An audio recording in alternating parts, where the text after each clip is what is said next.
6 saling terkait, jadi mungkin kami bacakan satu persatu. DIM nomor 74 halaman 24 dari pasal 10 ayat 2 RUU usulan DPR.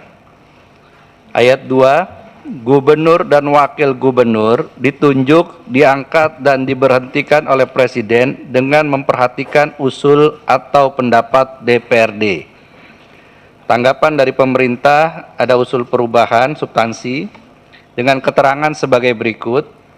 Angka 1, pemilihan secara langsung oleh rakyat harus dipertahankan dan dikonkretkan sebagai penghargaan tertinggi atas aspirasi daerah untuk memilih kepala daerahnya berdasarkan asas demokrasi. Penjelasan kedua, peraturan yang berlaku sekarang pun tidak menghambat Jakarta untuk tetap menjadi kota global. Penjelasan angka 3, salah satu fungsi DPRD adalah pengawasan dengan mekanisme gubernur garis miring wakil gubernur ditunjuk oleh presiden memperhatikan usulan DPRD, maka fungsi pengawasan oleh DPRD menjadi tidak efektif. Angka 4, daerah adalah kesatuan masyarakat hukum yang berhak mengatur diri sendiri. Oleh karena itu, kepala daerah adalah kepalanya rakyat. Maka kepala daerah harus sesuai kehendak atau tradisi rakyat setempat. Oleh karena itu, kepala daerah mewakili rakyatnya di dalam dan di luar pengadilan. Kepala daerah tidak boleh ditunjuk oleh orang lain, karena kalau ditunjuk oleh orang lain, maka kepala daerah tidak mewakili kehendak rakyat setempat, tetapi mengikuti kehendak yang menunjuk kepala daerah tersebut.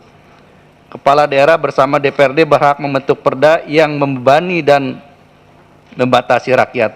Perda adalah kesepakatan rakyat, maka tidak boleh dibentuk oleh pihak yang tidak dimandatkan atau tidak sesuai tradisi setempat. Usulan dari pemerintah ayat 2 berbunyi sebagai berikut. Gubernur dan wakil gubernur dipilih secara berpasangan melalui pemilihan gubernur dan wakil gubernur. DPD apa? Sama.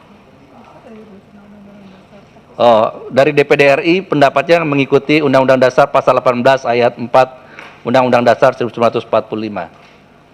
Ya,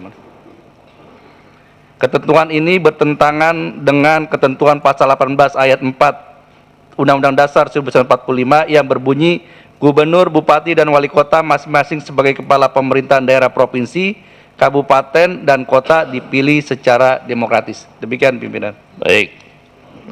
Tadi ada usulan pemerintah, walaupun kita usulan resmi kelembagaan kita kemarin itu adalah ada penunjukan ya, tapi sekarang pemerintah mengusulkan dengan satu konsekuensi yang berbeda dengan Undang-Undang DKI sekarang. Kalau ini kita setujui. Yang pertama adalah di Undang-Undang DKI sekarang, pemenang pilkada itu sama dengan pemenang pilpres. 50+1. Sekarang di usulan pemerintah tidak menyebut 50+1. Itu artinya sama dengan pilkada-pilkada yang lain. Suara terbanyak. Artinya juga ini tentu sudah mempertimbangkan menyangkut soal pembelahan aspek sosiologisnya, pembiayaannya.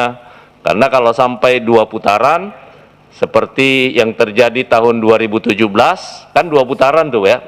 Nah sekarang konsekuensinya, siapa yang pemenang langsung selesai. Begitu pemerintah ya. Silakan dijelaskan Pak. Baik, jadi mengikuti aturan pemilihan kepala daerah yang ada selama ini, yaitu Undang-Undang Pilkada yang telah kita buat bersama, begitu pula dengan daerah-daerah khusus lainnya. Jadi daerah khusus di Provinsi Aceh, daerah khusus di provinsi di Papua, sama dengan berlakunya pemilihan kepala daerah. Jadi satu kali pemilihan, pemilik suara terbanyak adalah pemenangnya. Terima kasih pimpinan.